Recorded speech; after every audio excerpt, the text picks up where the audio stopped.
LFM, l'invité de Julie Marty.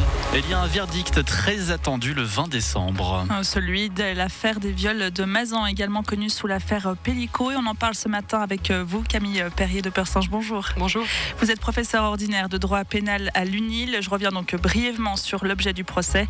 Plus de 50 hommes sont accusés d'avoir violé ou tenté de violer la même femme, Gisèle Pellico, droguée à son insu par son mari, Dominique Pellico, principal mis en cause.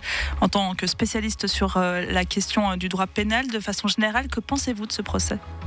Ce procès montre bien que les violences sexuelles sont le fait de tout un chacun. En fait, c'est ça qui est très emblématique dans ce procès, parce qu'on voit que les personnes qui sont accusées sont des personnes qui sont des boulangers, des voisins, des gens qui sont très ordinaires, et ça jette vraiment cette lumière assez crue sur le caractère vraiment hyper répandu de ces violences sexuelles et le côté très en fait de leur défense, en fait, où ils ont tendance à dire oui, c'était sa femme, il faisait ce qu'il voulait, etc. Donc ça montre vraiment que ces violences sexuelles sont principalement le fait d'hommes ordinaires, et non pas de violeurs tapis derrière un buisson dans des parcs. Et ça montre aussi que leur ligne de défense assez naïve est de dire c'est comme ça qu'on fait la sexualité, en fait. Nous on décide, on fait, puis la femme elle a qu'à accepter, quoi. Oui, vous le dites, ils sont de toutes les professions, mais aussi de tous les âges. Je crois que les accusés ont entre 26 et 74 ans. Est-ce que c'est courant qu'une affaire comme celle-ci, elle fasse la une des journaux, elle soit autant médiatisée, ou c'est justement parce que ça met la lumière crue sur le profil de ces personnes ? Je dirais que depuis MeToo, les violences sexuelles sont de plus en plus médiatisées. Donc on a eu beaucoup de procès ou d'accusations qui ont été portés sur le devant de la scène médiatique récemment. En revanche, ce qui est très particulier, c'est le choix de Gisèle Pellico de renoncer au huis clos. Parce que c'est vrai que les victimes de violences sexuelles ont plutôt tendance à avoir honte, à ne pas vouloir montrer leur visage, à ne pas vouloir exposer en public les actes qu'elles ont subis, dont elles ont indéniablement souvent honte. Et le choix de Gisèle Pellico de renoncer à ce huis clos, de laisser entrer le public, les journalistes, était très spécial, très courageux, je dirais. Comme le fait qu'elle ait abandonné son anonymat. À la base, c'était juste, je crois, P. Il n'y avait pas son vrai nom. Maintenant, on en parle. On parle de Gisèle Pellico. Là aussi, c'est ce que vous disiez. Ouais, c'est très spécial. Et je me demande si elle le referait, honnêtement, si elle savait à l'avance. Parce que pour toujours, je pense que Gisèle Pellico, les gens sauront ce que c'est. Donc, c'était un choix très courageux. Camille Perrier de Persinge, les faits se sont déroulés donc du 23 juillet 2011 au 23 octobre 2020. Le procès a lui débuté au mois de septembre. La peine maximale de 20 ans est requise par le ministère public contre Dominique Pellico, donc l'ex-mari de Gisèle Pellico. Qu'est-ce que vous pensez de cette peine ? C'est une peine qui est très sévère. Je pense qu'on aurait une fourchette de peine qui serait un peu plus faible chez nous, parce que c'est plusieurs viols, et le maximum de la peine pour le viol, c'est 10 ans de privation de liberté. Mais là, comme il y en a plusieurs, en fait, ça pourrait aller jusqu'à 15 ans de privation de liberté. Donc Mais de manière générale, nos voisins français ont des sanctions qui sont plus sévères que les nôtres dans leur code pénal. On parle ici d'une affaire, donc vous le dites, en France, on peut avoir cette image que les affaires de viol en Suisse aussi sont souvent classées sans suite, qu'il n'y a pas vraiment de suite à ces affaires-là. Est-ce que c'est le cas ? Oui. Ce sont des affaires qui typiquement concernent deux personnes dans un espace clos, et finalement ce que dira la victime sera facilement opposé à la version de l'agresseur, donc le témoignage de l'un contre le témoignage de l'autre.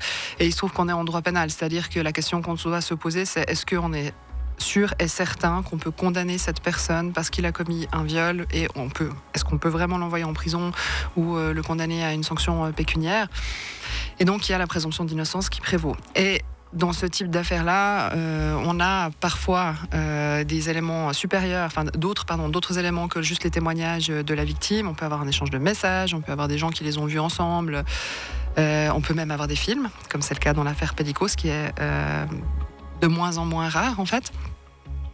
Mais lorsqu'on n'a pas tout ça, et surtout lorsque les faits sont dénoncés plus que, je dirais, 24 heures après, c'est-à-dire qu'on n'a même pas de traces d'ADN du rapport sexuel, ça reste très difficile à prouver comme infraction et à caractériser. Et de fait, si on parle de chiffres suisses, en 2022, il y a eu 5800 personnes qui se sont adressées à des centres d'ados victimes pour des faits qui pouvaient être assimilés à des viols ou des contraintes sexuelles chez nous. Et puis cette même année, il y a eu 210 condamnations pour toute la Suisse. Donc le nombre de personnes qui sont condamnées pour ce type d'acte n'a rien à voir avec le nombre de personnes qui sont victimes. Retour sur l'affaire Gisèle Pellico. L'accusation a réclamé entre 4 et 18 ans de réclusion criminelle à l'encontre des co-accusés. Est-ce que la médiatisation de ce procès, la pression populaire aussi, elle a pu jouer un rôle dans les peines prononcées ? Alors le juge vous dira que non, qu'il est insensible à la pression populaire, mais de fait, le juge est un être humain et puis il vit dans une société qui a certaines valeurs, qui est marquée par certains changements, on va dire.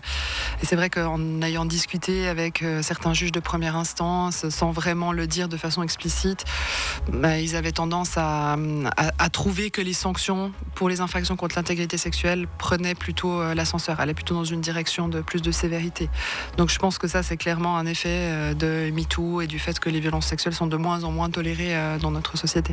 Est-ce que pour vous, cette affaire Gisèle Pellico, ce procès va changer quelque chose dans la façon dont les viols vont être traités par la justice ? Est-ce que ce procès va ou peut faire jurisprudence ?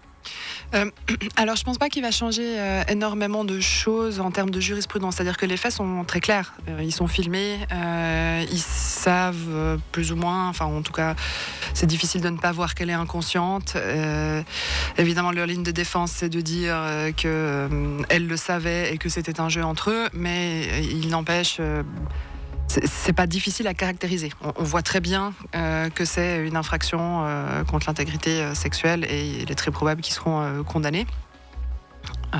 De ce que j'en sais évidemment d'un point de vue médiatique. Maintenant, ce que ça change, je trouve, c'est dans la perception des agresseurs. En fait, c'est vraiment, on voit que c'est monsieur et madame tout le monde et on se rend compte de ce que c'est en fait les agressions sexuelles et de plus en plus, on trouve ça, la société va les trouver intolérables. C'est-à-dire qu'on voit que non, un mari ne fait pas ce qu'il veut avec sa femme. Et puis là, on est dans l'extrême de le mari fait ce qu'il veut avec sa femme, mais de plus en plus, on prend conscience de ce continuum, en fait, de cet aspect. La sexualité ne devrait pas être le fait d'un homme qui veut et qui va jusqu'où on le laisse aller tant que la femme tolère et ne se défend pas bec et ongle, quoi. Camille Perrier de Pursin, vous êtes professeur ordinaire de droit pénal à l'UNIL. Le verdict donc de l'affaire Pellico devrait tomber au plus tard le 20 décembre. Merci d'avoir été avec nous ce matin. Merci pour l'invitation, bonne journée. 7h28 sur LFM. LFM, les plus belles chansons de Noël avec Marie.